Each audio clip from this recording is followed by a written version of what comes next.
안녕하세요. 오늘은 2025년 4월 미국 소셜 혜택 소식 전해드립니다. 요즘 신문에 뉴스에 미국 소셜 연금 정책 변화뿐만 아니라 미국 트럼프 대통령과 일론 머스크가 이끄는 다지 소식의 카더라 식의 정보가 너무 많이 넘쳐납니다. 심지어는 며칠 새로 변화하는 소셜국 정책 때문에 주요 뉴스에서도 그 소식 변화에 빠르게 대처하지 못해 그릇된 정보를 전달하는 셈이 돼버린 웃지 못할 일들도 최근에 많이 벌어지고 있습니다. 오늘 방송 끝까지 듣고 정확한 소식 받아가시면 좋겠습니다. 채널 미국보험 박쌤은 정책 얘기는 하지 않거나 웬만하면 중립적인 자세를 취하려고 최선을 다하고 있습니다.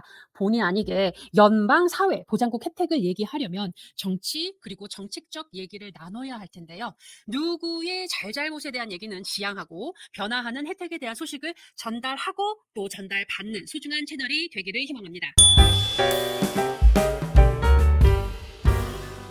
첫 번째 소식입니다. 3월 18일 날 만들어진 뉴스위크의 소식 같이 나눠보겠습니다.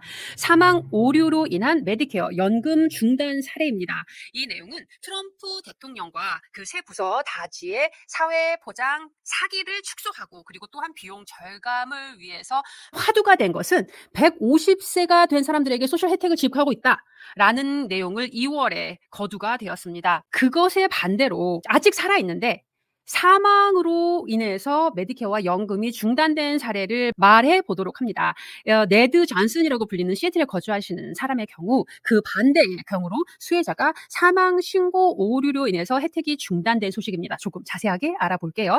그리고 댓글창에 이 내용 원본을 달아놓을 테니 궁금하신 분들은 직접 원본을 읽어보셔도 괜찮겠습니다. 자, 존슨 82세가 되신 존스가 사망 통보를 받았답니다. 하루아침에 아내 팸이 남편의 은행으로부터 발행된 편지를 봤는데 그 편지 안에는 무슨 내용이 있었냐면 당신이 지금 힘든 시기를 겪고 있는데 우리 은행에서 소셜 시큐리티로부터 남편이 사망한 이후에 적립된 이 연금을 되돌려받으라는 요청을 받았다라는 노티스를 받은 거예요. 자, 사망 후에 받은 5,201불의 연금을 부부가 동반으로 가지고 있던 은행 구좌에서 다시 돌려받고 그리고 그뿐만 아니라 2월, 3월 받아야 하는 연금을 받지도 못했을 뿐만 아니라 심지어는 가입해 있던 메디케어도 자동 취소된 경우였습니다. 그래서 부랴부랴 남편분이 존슨이 이제 은행에 전화를 한 거예요. 그랬더니 은행에서 하는 얘기로는 남편분이 11월에 사망한 것으로 알려졌고 그리고 본인 은행은 2월 18일 날 받았다. 그래서 본인들은 노티스에서 얘기한 것처럼 연금을 다시 돌려줘야 하기 때문에 소셜 시큐리티에 돌려줬다라는 노티스를 준 거죠.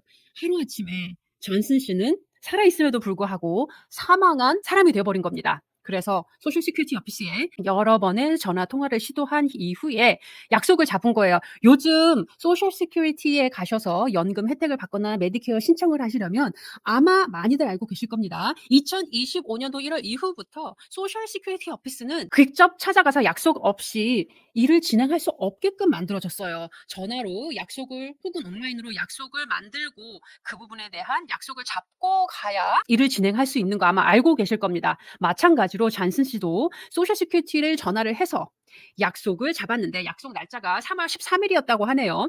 그런데 3월 24일로 연기가 돼가지고 결국은 기다리다 못해 결국은 오피스를 찾아가서 이 부분에 대한 문제를 해결하였습니다. 이 기사는 3월 18일 날 써진 거거든요. 아직 기사가 3월 18일에도 불구하고 아직까지 연금은 돌려받지 못했다고 합니다. 그래서 존슨 씨 같은 경우는 자기 본인의 경험을 얘기하기로는 아무래도 소셜 시큐리티 오피스에 언더스태프가 되어 있고 현재 다주에서 진행하는 축소 관련된 일들이 많이 있어서 심지어는 그곳에서 일하는 사람들도 지금 어떻게 변하는지 잘 모르는 경우가 많은 것 같다라는 얘기를 했다라는 거예요. 이 에피소드로 생각해 볼 점이 몇 개 있을 것 같습니다. 지금 이 존슨 씨는 본인이 멀쩡하게 살아있음에도 불구하고 11월에 사망한 것으로 나왔기 때문에 12월, 1월, 2월, 3월 결국은 4개월 동안의 연금을 돌려받지 못한 거예요. 그렇죠? 그리고 뿐만 아니라 만약에 이분이 지금 건강에서 문제가 없지만 만약에 병원에 가고 의료 진료비, 치료비가 있었을 경우 메디케어가 11월부터 그러니까 사망한 이후부터 지금까지 커버리지가 없는 것으로 되어 있었기 때문에 그 비용도 본인이 부담을 해야 했을 뿐만 아니라 만약 큰 문제가 있었다면 코페이며 코인슈런스며 이 많은 비용들을 본인이 이 문제가 해결될 때까지는 책임을 져야 하는 문제가 생길 수 있다는 거죠. 이유는 아직 찾지 못했습니다. 아무래도 행정적인 문제에서 오류가 있지 않았을까라는 예상을 하고 있는데요. 하지만 그 잠깐의 오류 때문에 이 존슨 씨가 겪어야 하는 불편함뿐만 아니라 심지어는 부당한 대우를 받을 수도 있을 것 같습니다. 제가 존슨 씨라고 생각해 봤을 때는 정말 황당할 것 같거든요. 내가 살아있음에도 불구하고 내가 할 수 있는 일이 행정적으로, 정책적으로 아무것도 없는 셈이 되어버린 거잖아요. 돈을 낼 수도 은행에서 돈을 빼기도 쉽지 않은 문제가 되었기 때문에 이 부분을 해결하는 데 있어서 너무나 많은 시간과 또 노력이 필요했을 것이라 예상합니다. 근데 문제는 지금 현재 정책적으로 봤을 때는 소셜 시큐리티 그 직원을 지금 현재로서는 7,000명 정도 감축을 계획하고 있는데요. 이제 그렇다면 이 사건을 통해서 다른 전문가들은 어떠한 생각을 하고 있는지 같이 나눠보도록 하겠습니다. 전문가 의견입니다. 이 마타 셰든이라고 하는 RSSA (Registered Social Security Analyst Association) 프레지던트는 이와 같은 사례의 핵심은 이런 사회 보장 혜택을 만약에 상실한 경우 이렇게 오류가 생겨서 내가 받아야 하는 보장 혜택을 받지 못하는 경우 더 이상 소셜 시큐리티 직원과 직접 대면으로 하든 아니면 전화로든 해결할 수 있는 것이 점점 어려워지는 게 문제가 아닐까라고 생각한다라고 얘기를 하고 있습니다. 여러분 생각은 어떠세요? 자, 마찬가지로 마이크 라이언이라고 불리는 금융 전문가는 이런 케이스, 그러니까 매년 약 12,000명이 소셜 시큐리티의 실수로 인해서 사망 오류를 당하기도 한다라고 얘기를 하네요. 대체로 주로 사무적 오류로 인해서 발생하는데 문제는 매달 평균 1,000명이 본인이 죽지 않고 살아있다, 유령이 아니다라는 걸 증명해야 하는 불편한 점을 이걸 어떻게 해결할 것인가라는 문제가 있다라는 거죠. 마찬가지로 케빈 탐슨이라고 불리는 I9 캐피털 그룹 금융 전문가 또한 얘기하기로는 이런 케이스는 매우 드문 케이스지만 또한 사실 이런 문제가 다시 발생하지 않으리라는 법도 없다라고 얘기를 하고 있어요. 일론 머스크도 동의하는 사실입니다.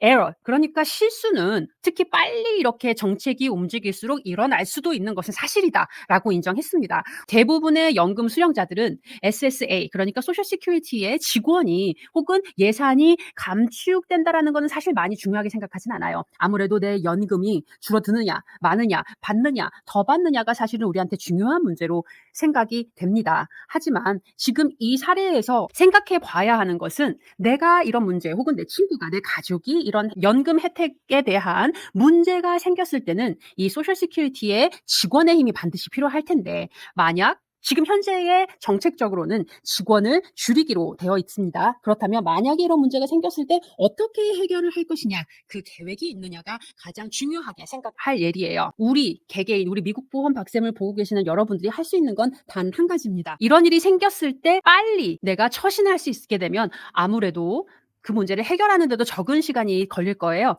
그러니 이와 같은 일을 당하지 않으시려면 원래 내고 있던 빌, 전화빌이 됐건 뭐 고지서가 됐던 뭐 은행 스테이먼이 됐던 원래 받고 있던 청구서가 갑자기 날아오지 않는다.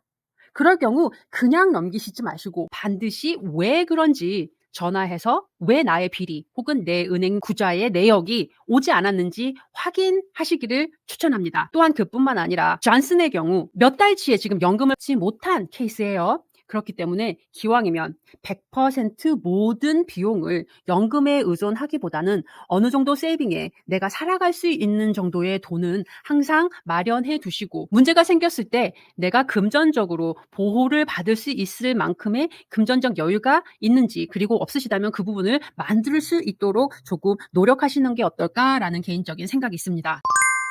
3월 26일에 나온 US 뉴스에 나온 내용입니다. 아무래도 사회보장국 제도, 소셜 시큐리티가 없어지네, 소셜 시큐리티 오피스를 줄여드네, 이와 같은 참 많은 다양한 소식들이 3월에 있었는데요. 그러다 보니 소셜 시큐리티에 관련된 내용도 사람들이 많이 관심을 가져 합니다. 그래서 만들어진 아티클입니다. 요즘 사회보장국 이 소셜 시큐리티 오피스에 관련된 얘기가 계속 화두가 되어 있어서 이 소셜 시큐리티 어떠한 일을 하고 있는지 같이 알아보도록 하겠습니다. 사회보장국은 연방 사회보장 프로그램을 사실은 감독하는 독립기관입니다. 주로 소셜 번호, 카드를 발급하고 우리 메디케어를 등록하고 그리고 SSI, 보충소득을 관리하는 기관입니다. 이전에 말씀드린 것처럼 소셜 시큐리티 오피스 직원과 전국의 사무소를 개수를 축소할 계획을 가지고 있고, 그리고 소셜 시큐리티 직원은 사실 많은 분들이 모르고 계시는데 법적으로 재정적 조언을 줄 수 없게끔 만들어져 있습니다. 예를 들어 "내가 연금을 어떤 것을 더 받으면 좋겠습니까?" 라는 질문을 하더라도 아마도 소셜 직원으로부터는 "이거 먼저 하세요."라는 조언을 받으실 수 없습니다. 왜냐하면 그것을 법적으로 금지하고 있기 때문입니다. 최근 소셜국 화두가 많이 되고 있는데요. 우려하는 점은 이 다지 행정부 직원들이 이 소셜 시큐리티에 있는 정보 유출이나 사용을 우려하고 있고, 또한 소셜국 오피스 폐쇄로 인해서 일어날 많은 일들을 긍정하시는 분들, 또한 부정하시는 분들, 여러 가지 의견들이 있습니다. 아무래도 시간이 지나면 이 정책이 옳았는지 아니면 그것이 잘못된 선택이었는지는 알 수 있겠지만, 지금 현재 긍정과 부정적인 내용을 한번 같이 알아보도록 하겠습니다. 긍정론에는 크리스 캠퍼시스라고 불리는 버넌 파이낸셜 그룹의 뉴욕의 공인 재무사가 하는 내용을 빌어보면, 소셜 시큐리티 변화는 필요했다. 그리고 또한 이거는 반드시 필요했고 긍정적이며 정부 지도자들이 수혜자들의 이익을 위해서 가장 좋은 결정을 내리기 위해서 아마 노력할 것이다 라고 생각하고 있습니다. 긍정으로 생각하는 사람이 있어 아무래도 부정적으로 생각하시는 분들이 있겠죠. 공교롭게도 이 부정론을 얘기하는 분의 이름 또한 크리스네요. 크리스 어레스티스라고 불리는 리타이먼트 지니어스의 대표이사입니다. 이분의 부정적인 생각은 이 사회보장국을 민영화하려고 하는 것이 아니냐. 이 내용은 사실 레이건 행정부 때부터 거슬러 올라간다. 이 사회보장국 개혁이 사회보장국을 민영화하기 위해서 시도하려는 속셈이 아니냐라는 우려가 있습니다. 자, 그렇다면 지금 거론되고 있는 이 소셜국의 변화, 또 개혁, 이것을 말하기 위해선 과연 소셜국이 어떤 일을 하고 있는지 알아봤으면 합니다. 자, 그래서 이 사회보장국 소셜 시큐리티 오피스가 하는 일은 무엇이냐 했더니, 사실 1935년 사회보장법 개혁으로 인해서 시작된 단체입니다. 원래는 이 모든 혜택들이 사실은 보험입니다. 이 보험으로 만들어진 것이고, 이 보험이 잘 운영이 되고 있는지, 제대로 나가는지, 이것이 잘 운영되고 있는지 감독을 하기 위해서 사실은 만들어진 기관입니다. 원래 미국이 예전 1935년까지만 해도 은퇴 계획으로 펜션, 그러니까 큰 회사들에 오랫동안 일을 하게 되면 회사에서 어느 정도의 장래 은퇴 기금을 마련해 주는 펜션이라는 제도로, 그리고 물론 개인적으로 저축을 하는 금액과 또한 이 소셜 시큐리티, 우리가 흔히 얘기하는 소셜 연금, 세 가지가 완벽하게 조화를 이루어서 지금 현재 만들어내는 소득을 은퇴를 했을 때도 만들어낼 수 있게끔 만들어져 있어요. 그래서 원래는 지금 현재 우리가 받고 있는 소셜 연금은 나의 연금 100%를 커버하는 금액으로 만들어진 건 아니고 한 40% 커버를 하게끔 만들어져 있습니다. 사회보장국은 은퇴연금, 배우자 혜택, 미망인 혜택, 그리고 미망인 자녀 혜택, 장애인 혜택뿐만 아니라 소셜 카드도 발급을 하고 65세 이상 혹은 장애인이 가질 수 있는 의료보험인 메디케어를 가입 신청을 도와주고 합니다. 또한 SSI 혜택도 이 사회보장국에서 하는 일입니다. 그렇다면 이 사회보장국을 누가 운영하느냐? 예전에는 1935년 설립되었을 때는 사실 여러 기관에서, 정부 기관에서 이 사회보장국 일을 맡아서 했는데요. 1995년 이후로는 이 독립기관으로 바뀌었습니다. 지금 현재 트럼프 대통령은 프랭크라고 불리는 사업가를 이 사회보장국 운영하는 책임자로 지명을 한 상태고, 지금 현재로서는 상원 승인을 기다리고 있습니다. 다지의 계획으로는 이 소셜 시큐리티 직원 수를 5만 명으로 축소할 계획을 가지고 있습니다. 자, 그렇다면 우리가 알아야 하는 사회보장국 변화 내용이 뭐가 있을까요? 하는데요. 지금 제가 여기에 별표를 치고 날짜를 쓴 이유는 다음과 같습니다. 이 아티클이 만들어졌을 때 3월 26일 2025년이었는데요. 이 26일 이후에 법으로 바뀜으로 인해서 3월 26일만 해도 인력을 감축하고 소셜 오피스 10개의 사무소를 4개로 통합하며 적어도 20개가 넘는 사무실을 폐쇄할 것입니다 라고 알고 있었어요. 그런데 지금 현재로서는 그건 아니다라고 얘기를 하고 있습니다. 그거는 조금 이따가 더 자세히 알아볼 거예요. 근데 인력을 감축하고 이 사무소를 닫아버리면 문제는 지금 현재 100 그 소셜 시큐리티 번호로 전화를 하게 되고 문의를 하는 전화에 유일하게 47%밖에 응답을 하지 못하고, 전화로 신청을 하게 되면 신청하시는 분의 44% 정도만이 28일 내에 약속을 해서 소셜국에 서류를 진행할 수 있다라는 거예요. 많은 분들이, 아마도 은퇴를 하신 분들이 지금 제 채널을 보시는 경우가 많기 때문에 아마 소셜국에 메디케어를 신청하거나 혹은 소셜 시큐리티 카드를 바꾸려고 혹은 은퇴 연금을 신청하려고 진행하시다 보면 아마 느끼실 텐데요. 전화를 해서 약속을 잡아도 한 달 내에는 약속을 잡을 수가 없어요라는 내용이 많이 있습니다. 아시겠지만 맞습니다. 28일 내에 약속이 가능한 경우는 총 사람들의 44%밖에 안 된다고 하니 절반 이상이 그 이상의 시간을 소요해야 사무를 진행할 수 있다라는 셈입니다. 불편하죠? 방금 전에 얘기한 것처럼 이 소셜국에서 일하는 직원은 법적으로 개개인의 연금에 대한 혜택을 줄 수가 없다라는 점. 그래서 제가 가지고 있는 이 RSSA라고 불리는 Registered Social Security Analysis의 중요성이 여기에 있습니다. 저는 여러분의 연금에 대한 혜택에 조언을 해드릴 수 있는 자격이 있는 사람이에요. 또 중요한 얘기입니다. 4월부터 소셜 시큐리티 혜택 신청을 전화로 완벽하게 100% 마무리하거나 혹은 지금 받고 있는 연금의 은행 구자를 변경할 수 없습니다. 반드시 오피스를 방문해서 본인 인정을 해야 가능합니다. 라고 했었어요. 3월 26일에는. 이것 또한 다시 바뀌었습니다. 이 내용 또한 조금 나중에 알아보도록 하겠습니다. 3월 26일만 해도 이게 정확하게 맞는 얘기였는데 지금 4월 2일이거든요. 이 두 개의 소식이 변경되었습니다. 그만큼 상당히 많은 소셜 시큐리티 혜택이 법이 혹은 정책이 하루가 다르게 바뀌고 있다는 점을 알려드리기 위해서 굳이 제가 날짜를 달아가면서 지금 이거는 사실이 아닙니다 라고 얘기하는 데는 이유가 있습니다. 제가 지금 이 얘기를 꼭 하고 싶은 건 제가 전달하고 있는 이 정책 또한 어쩌면 한 달 후에 혹은 일주일 후에는 옳지 않은 정보를 전달할 수도 있다라는 얘기입니다. 여러분의 소셜 연금에 관련된 모든 정보를 제대로 알 수 있는 공식 사이트에서 정보를 알아보시기를 추천하고 권장합니다.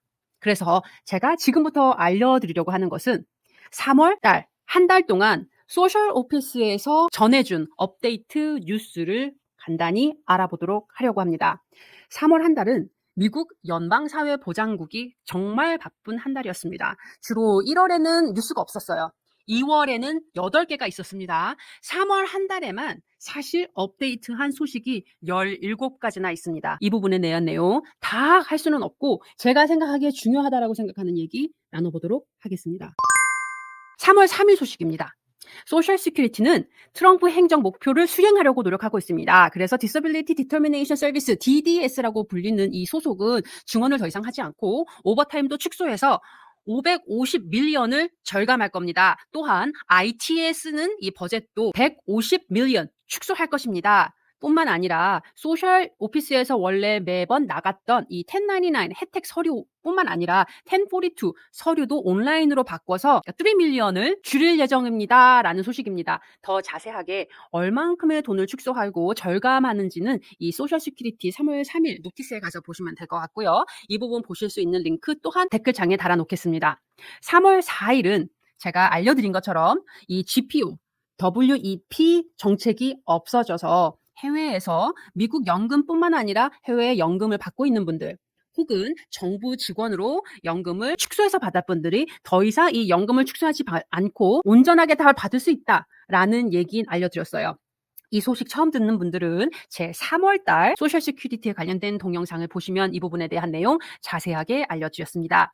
또 3월 6일에는 소셜국에서 스캠, 우리가 얘기하는 이 사기꾼들이 너무 많아서 이것에 대한 노티피케이션을 알려줬는데요. 소셜국은 절대로 본인에게 연락을 해서 소셜 번호가 타인에 의해서 혹은 당신이 무엇을 잘못해서 중지되었습니다. 이것을 살리려면 당신이 내야 되는 텍스를 내야 된다는 등 혹은 받은 연금을 돌려내야 된다는 등 혹은 당신의 연금 구자를 바꿔야 한다는 등에 관련된 돈에 관련된 질문을 절대 하지 않는다는 점입니다. 따라서 누군가가 연락을 취해서 소셜 번호가 위태위태해서 이러한 정보들을 받아야 합니다라는 연락이 있었을 경우 절대 답하지 말고 이 부분에 대한 궁금한 점 있으시면 직접 소셜 오피스에 전화를 하시거나 아니면 방문을 하시기를 권장합니다라는 내용이었습니다.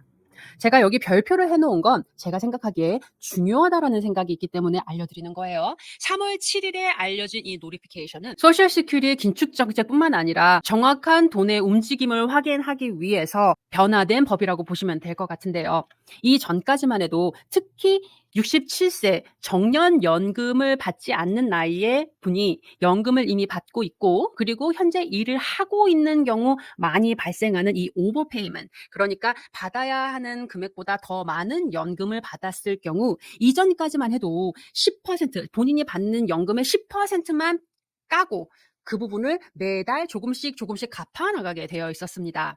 하지만 3월 27일 이후부터는 만약에 소셜 시큐리티 오피스에서 연금을 더 많이 지급했을 경우 다음에 받는 그 연금에서 더 받은 연금을 100% 차감하고 남은 연금이 있다면 그 부분을 돌려주겠습니다라는 거예요. 3월 27일 2025년부터 편지가 발송이 시작했고 이 이후부터 발생하는 이 오버페이먼은 바로 100% 모두 그 다음 연금에서 본인들이 위드홀드하겠다, 감안하겠다. 라는 얘기입니다. 물론 이 전부터 오버페이먼을 해서 10%씩 나눠내신 분들은 계속 10%를 갚아 나가게끔 만들어 주겠지만 새로 생기는 분들에게는 100% 연금을 돌려받을 때까지 본인들이 가지고 있을 수 있다라는 내용이에요.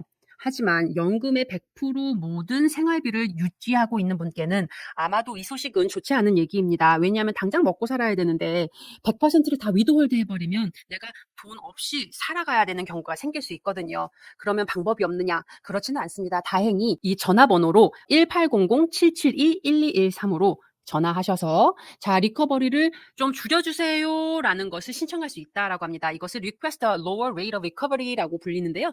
요것에 대한 신청을 하시면 100% 위드홀드 아니라 이 부분에 대한 내용을 어저스 할 수 있다고 하니 부담이 있으신 분들은 한번 알아두시는 것도 나쁘지 않을 것 같습니다. 또한 뉴스에서 참 많이 나왔어요. 소셜국의 사망국의 오류로 인해서 나이가 150살이 넘은 사람이 연금을 아직도 받고 있다더라.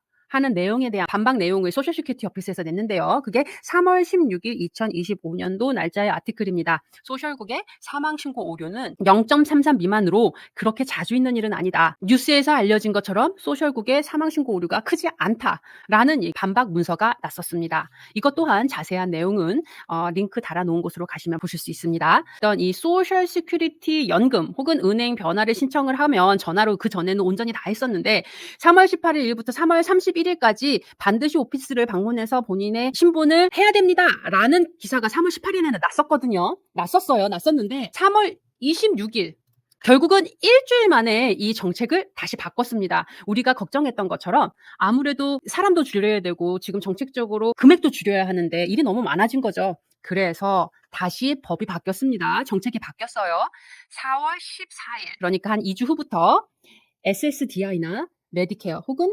SSR을 신청하는 사람은 신청 100%를 전화로 할 수 있습니다. 하지만 여기서 중요한 건 연금 신청을 하시는 분들 같은 경우에는 본인이 직접 소셜 오피스에 가셔서 본인 인증을 해야 된다라는 사실은 여전히 똑같습니다. 그래서 여러분께서 기억하셔야 되는 것은 메디케어를 신청하는 거는 전화로 할 수 있어요. 본인 인증 없이. 하지만 연금, 은퇴자 연금 혹은 배우자 연금, 미망인 연금 등과 같이 연금을 받는 신청을 해야 한다면 전화로 신청을 시작하고 반드시 오피스를 가셔서 본인 인증을 하셔야 한다는 점 알아두셔야겠습니다.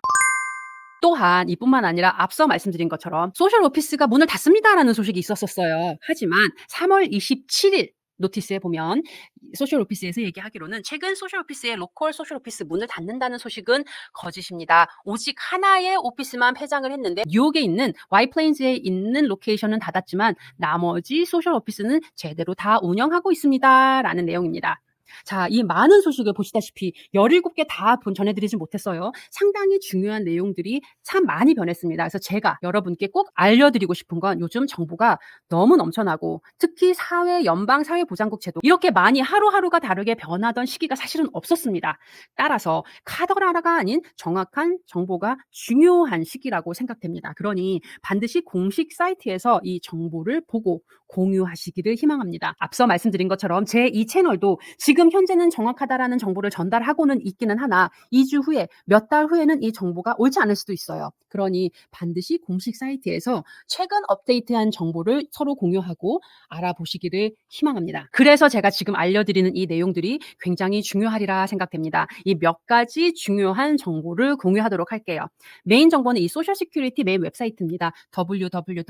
www.ssa.gov에 가시면 소셜 시큐리티에 관련된 혜택 정보뿐만 아니라 신청서 그리고 사기 경고하는 문구나 혹은 최근 소셜 오피스에서 변화한 업데이트를 보실 수 있습니다. 말씀드린 것처럼 본인 소셜국에 찾아가서 연금을 신청하게 되면 본인 인증을 해야 될 수도 있다라고 말씀드렸어요. 그럼 어떤 소셜국에 찾아갈 수 있는지 내가 사는 지역에 어떠한 소셜 오피스가 있는지 알아보시려면 여기 www.ssa.gov/locator라고 불리는 곳에 가시면 됩니다. 이렇게 생긴 생겼을 거예요. 제가 요 두 사이트 잠깐 보여드릴게요. 이 소셜 시큐리티 웹사이트는 소셜 시큐리티 ssa.gov는 요렇게 생겼습니다. 그래서 보시다시피 더큐멘이며 페이먼트, 소셜 시큐리티 카드 신청하는 것, 그리고 본인 연금 어떻게 할 수 있는지, 연금을 어떻게 신청할 수 있는지, 어떠한 정보들이 필요한지에 대한 모든 것들을 이쪽에 가시면 보실 수 있고요. 로케이터 있다고 말씀드렸어요. ssa.gov/locator를 보시면 요렇게 생겼는데, 여기 보시면 locate an office by zip code 돼 있습니다. 여기 들어가시면